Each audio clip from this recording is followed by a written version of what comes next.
Welcome back to Walking in Shadow. I'm Jason. I wanted to just say something real quick here before the video actually begins. I made this extra part because in watching the video again, I noticed that I make a big deal about this thing right here, this, which when I show it, when I'm looking at it right now, it looks right in the camera, but it's actually reversed. The entire thing's reversed. And now that I'm thinking about it, when you're looking at it, it's reversed as well. Only in the original take is it going to be like this, because I actually drew all of this backward for the video, because, you know, it just shows where I got to learn things, you know, about takes and whatnot. But what I don't want to do is I don't want to eliminate the genuine feeling of the video. So I just rather put this little clip at the beginning and let you know that, yes, I am aware that it's backward, because I drew it backward, because looking at it in selfie mode on a phone, I have to do it backward to make it come out straight when I'm looking at it, not realizing that it will just reverse it when it puts it back out. That's how you learn things. So anyway, just do your best with that. I just don't want to do a whole nother video with it written right, because I feel like I would lose some of the message. So, all right. Thank you so much. And now let's actually watch the video.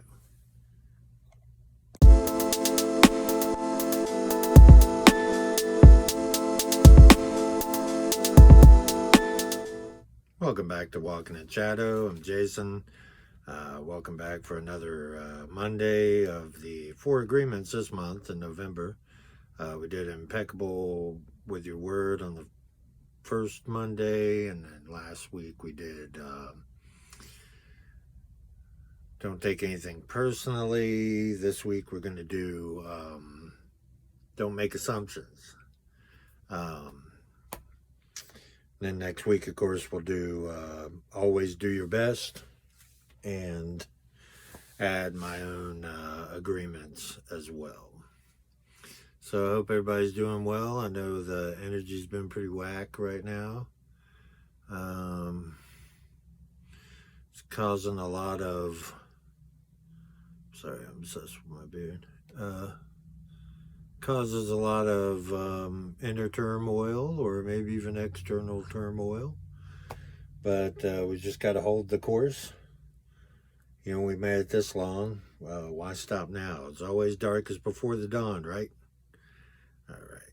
So before we get into the actual video, I've got something, sort of a bulletin to share with you. Last night, I slept weird because I went to bed really, really early. Like 8 o'clock. And then I woke up at 4 this morning. It's 8 hours. Generally how I work. 6 to 8 hours after whenever I go to sleep, I wake up. Whenever that is. So I'd say it was about 5 o'clock. I went out and smoked a cigarette, and it was cold. But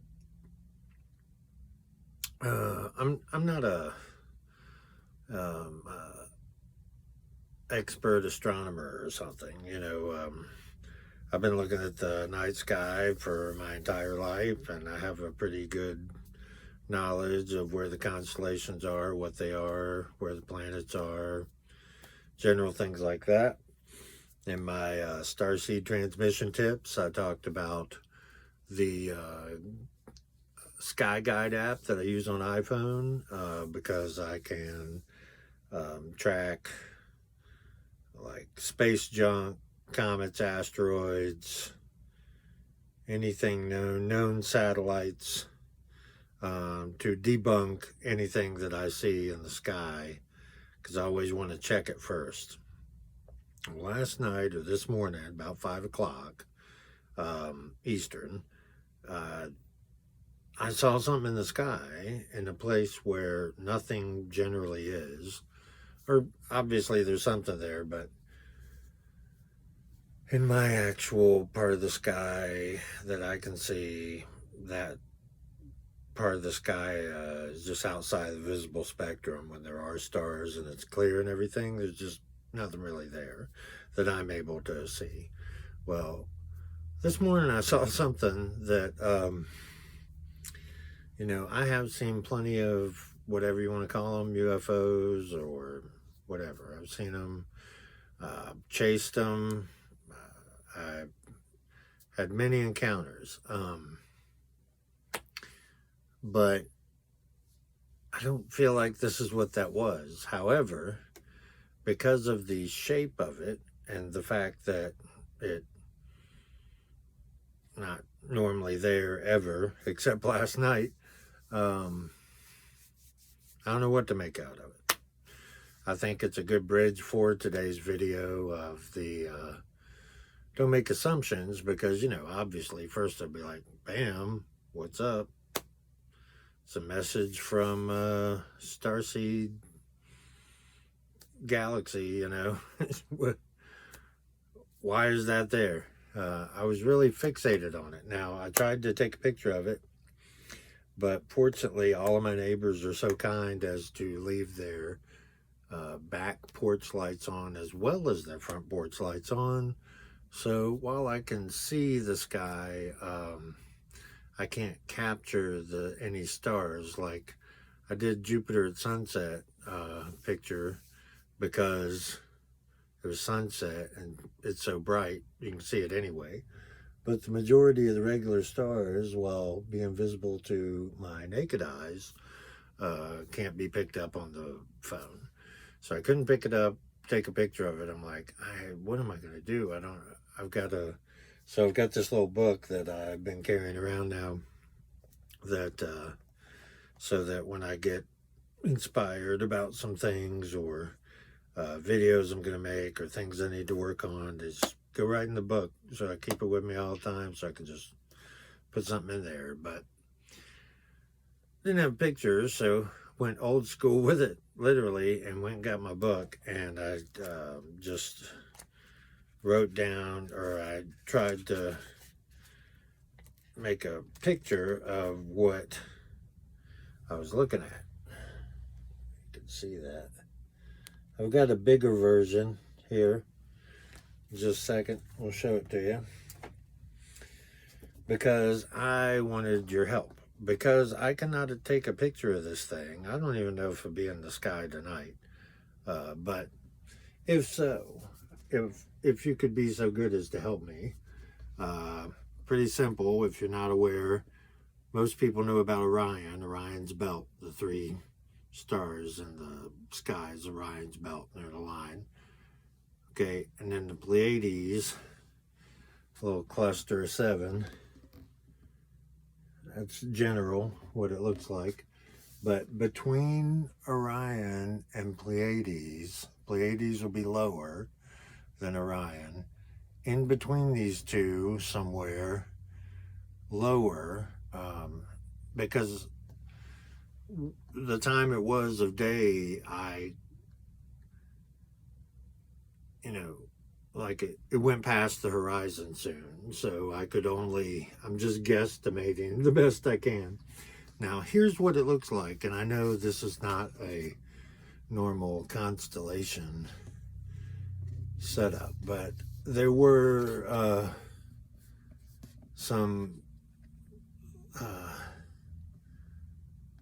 there was one little semicircle, there was a triangle, there was another curve of 5, and then there was sort of 2 that looked like stars with a hole, like a little stream of something between them.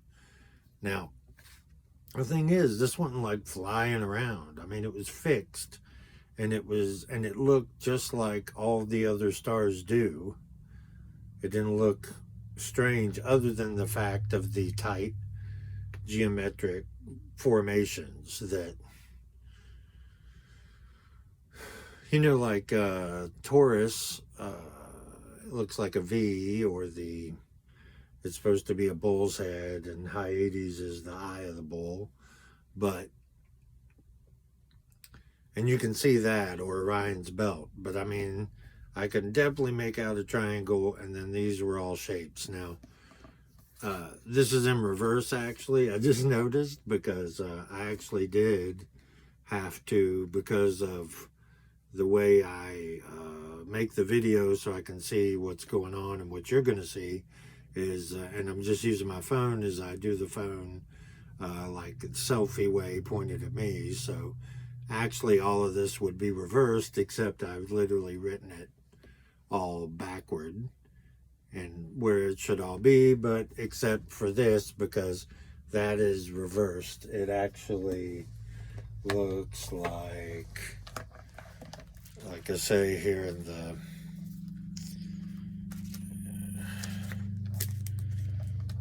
it's actually like this.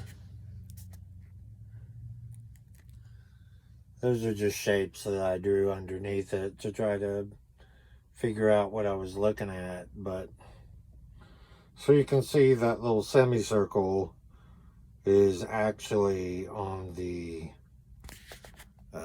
left hand side, you know. See, if you look at it here, though, it's going to be reversed now, with the semicircle on the right hand side, just like here.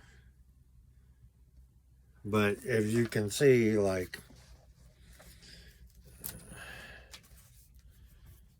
if you look here, like when you read the stuff here, you know, it's backward. So, you know, anyway, the things I do for love, you know, write this thing out backward for you. But anyway, the point being, this is the shape, except it's inverted. So let me just draw it properly real quick. And then we'll just do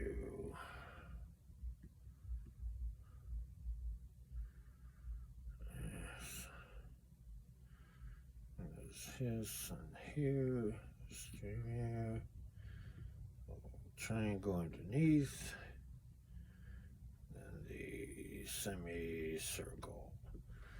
All right, I just drew it backwards as I could remember it.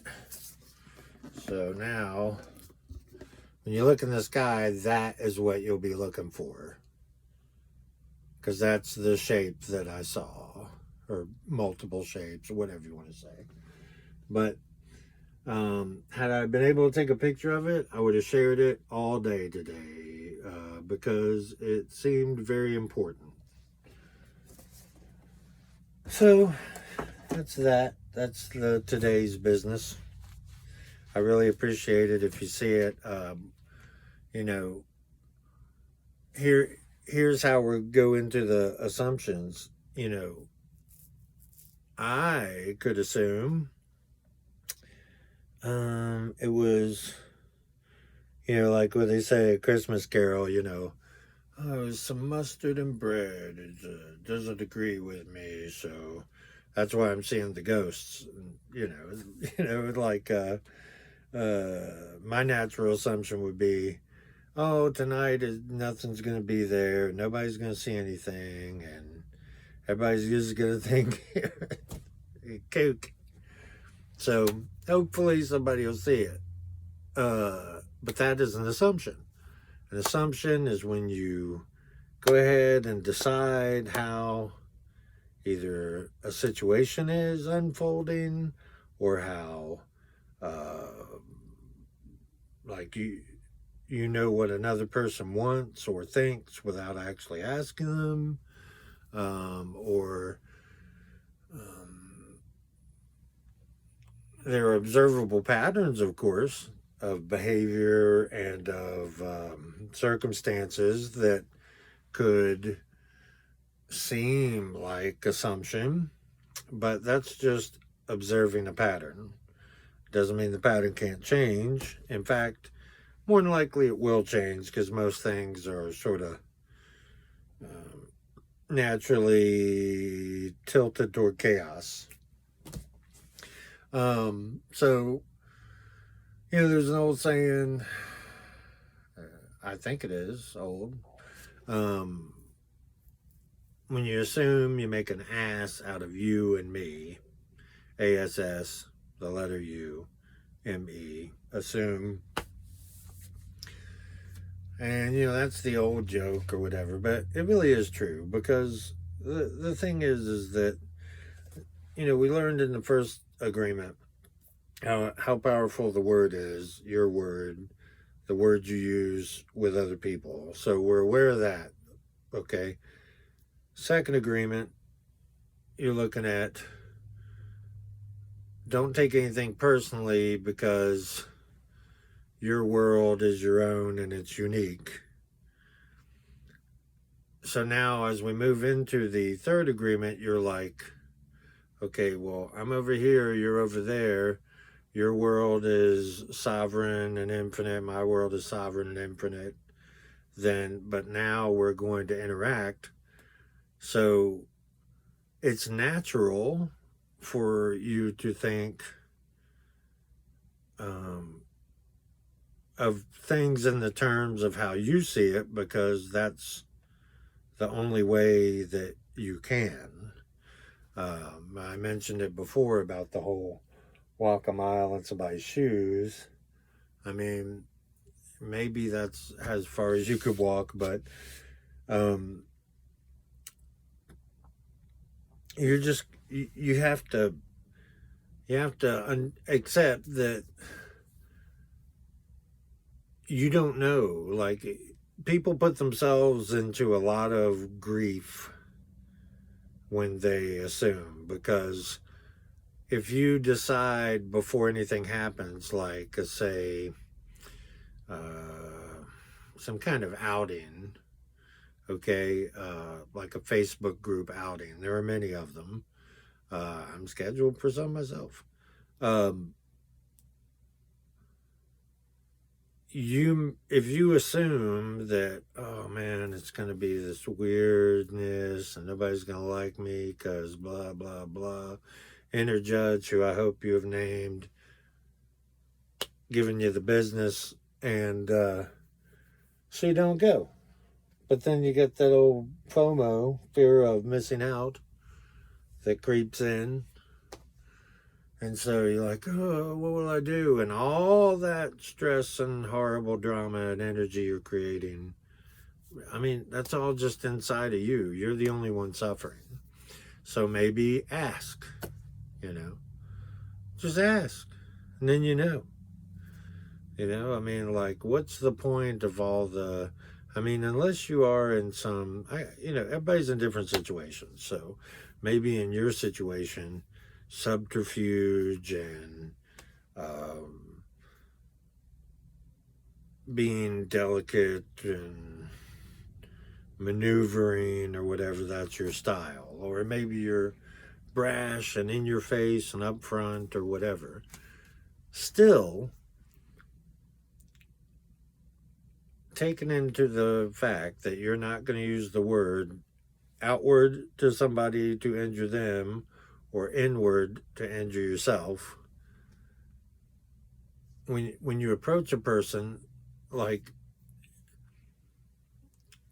I'll explain, like,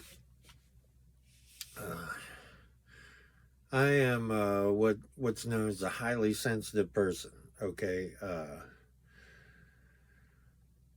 It's about 20% of the global population are highly sensitive, and that means billion of people, at least billions. I mean, it's a lot worldwide, and what it means is just that your nervous system is more finely tuned, and you end up taking in a lot of extra data around you than other people would, the rest of the world does. So right there, if you are highly sensitive, you are going to be getting a lot of extra cues that a lot of people don't even notice. Now, on top of that, each cue, be it a look or a movement of the face or a gesture or words being said, everything that you observe and now you're judging, you have to remember, let's go back, don't take anything personally because it's their world. They're acting out of their operating system. They're doing their thing.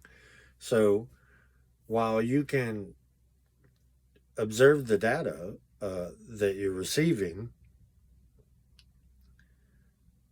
until you act on it, nothing has happened. Now, also, internally, you can sort of met out from what your own knowledge is and from what you're observing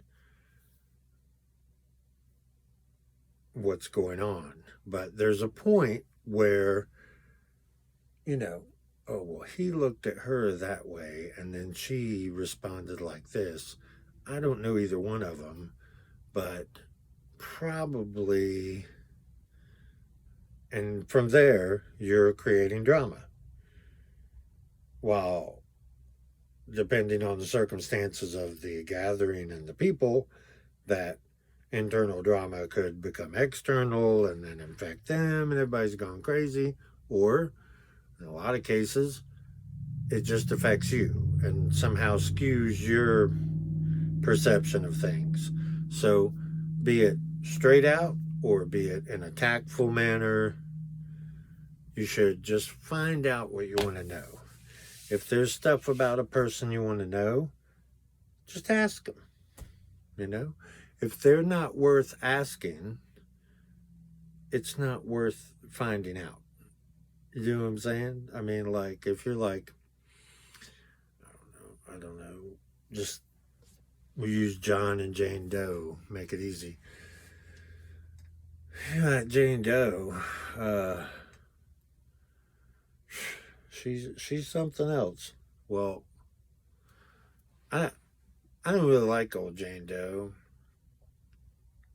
So when she comes to the party or to the place where I'm around or whatever the case, she comes in, then it's like, oh, it's Jane Doe.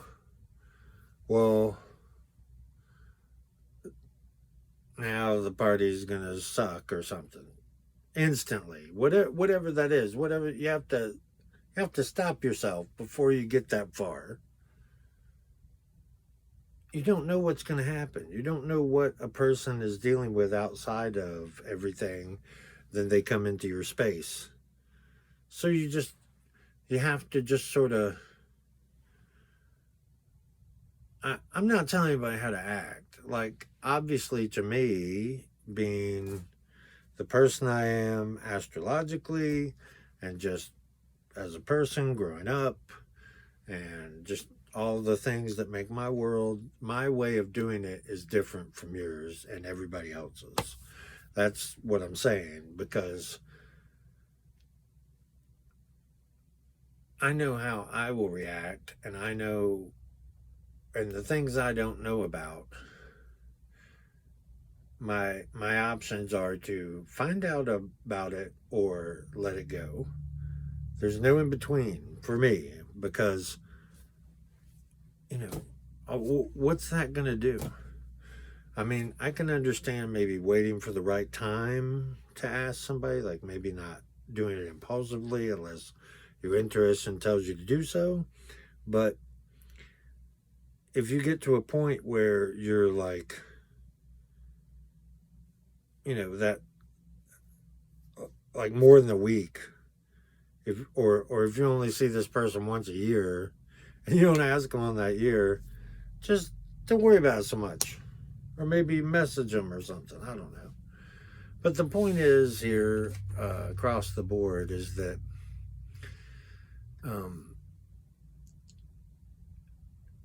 you want to save yourself from your own personal hell. And the best way to do that, there's a lot of ways, but in the vein of this discussion, is not make assumptions. Because when you make assumptions, you make an ass out of you and me by deciding what's going to happen before you have any clue. You might ruin a surprise. You might ruin a good thing by deciding it's going to be this way, or even deciding it's going to be good. It could go a third way or a 18th way. But if you're already like setting the schematics for what your reality is going to be, then you're sort of only giving the universe so much to work with. I know it's a lot. I know I'm just coming like a, I don't know what, freight train. But I'm really thrown by that thing that I saw. I really hope somebody sees it. I hope that it's described as some kind of, I don't know what. I just hope somebody else sees it. Because a lot of the things that I experience or the messages I get or whatever, they only have to do with me. And so that's fine. I mean, that's the point. But in the aspect of this channel and the things I want to do, it'd be a lot more helpful if I had something I could actually show you, and we could talk about it. So we'll work on that. I got a lot of things in the works. I know I always say that because it's always true. So if you're going to use your schematics and your ability to create as a divine sovereign being, then create something worthwhile for yourself and others.